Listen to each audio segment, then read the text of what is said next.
राम साहब के साथ मेरा रिश्ता व्यक्तिगत भी रहा और क्लाइंट का भी रहा। क्लाइंट के नाते मैं जरूर कहना चाहता हूं कि संवैधानिक अधिकारों रक्षा के लिए राम जेठमलानी जी से अच्छा अधिवक्ता आपको कोई मिल ही नहीं सकता। निसंकोच मैं ये कह सकता हूं कि ये देश के सबसे महान आपराधिक अधिवक्ता थे। इसके साथ साथ संविधान के सभी आर्टिकल, उसकी स्पिरिट्स और बारीकी से इसकी समझ, इसकी व्याख्या कर कोर्ट को कन्विंस करना, मैं मानता हूं ये राम जेठमलानी जी ही कर सकते हैं। आजादी के पहले सबसे कम आयु के वो वकील बने और 95 साल की आयु तक हमारी न्यायिक प्रणाली को समृद्ध करने के लिए कंट्रीब्यूशन देते रहे। 1976 का एडीएम जबलपुर का केस संविधान दत्त अधिकारों के रक्षा के लिए आज भी एक प्रकार से मील का पत्थर माना जाता है।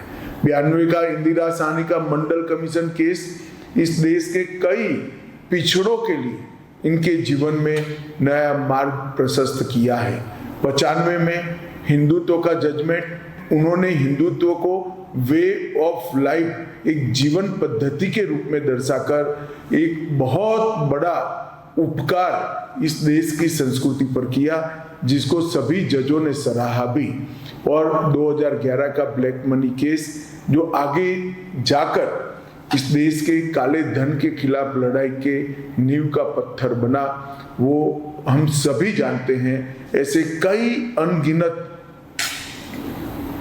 केसों के अंदर उन्होंने अपनी धारदार दलीलों से कोर्ट को भी असिस्ट किया और जो जजमेंट्स आए उससे हमारी न्यायिक प्रणाली को एक प्रकार से समृद्ध करने का काम किया।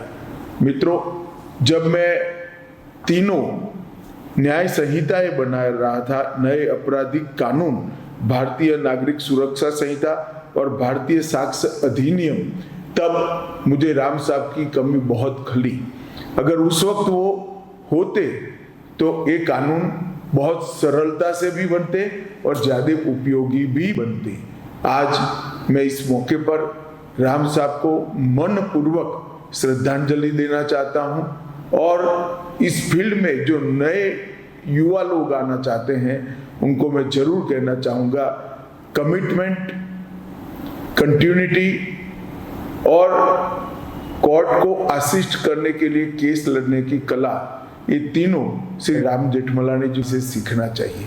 अपने क्लाइंट के सभी संवैधानिक अधिकारों की रक्षा करने में वो कभी नहीं झिझके। कई बार पॉलिटिकल कंट्रोवर्सियों का भी सामना करना पड़ा, तो भी उन्होंने संविधान के अधिकार जो हर नागरिक को मिले हैं, इसकी रक्षा करने में कभी पीछे नहीं मुड़े। इस अवसर पर मैं राम जेठमलानी जी को श्रद्धांजलि देता हूं और महेश जी को भी बहुत बहुत शुभकामनाएं देता हूं कि इस श्रृंखला को वो लंबे समय तक चलाते रहे। धन्यवाद।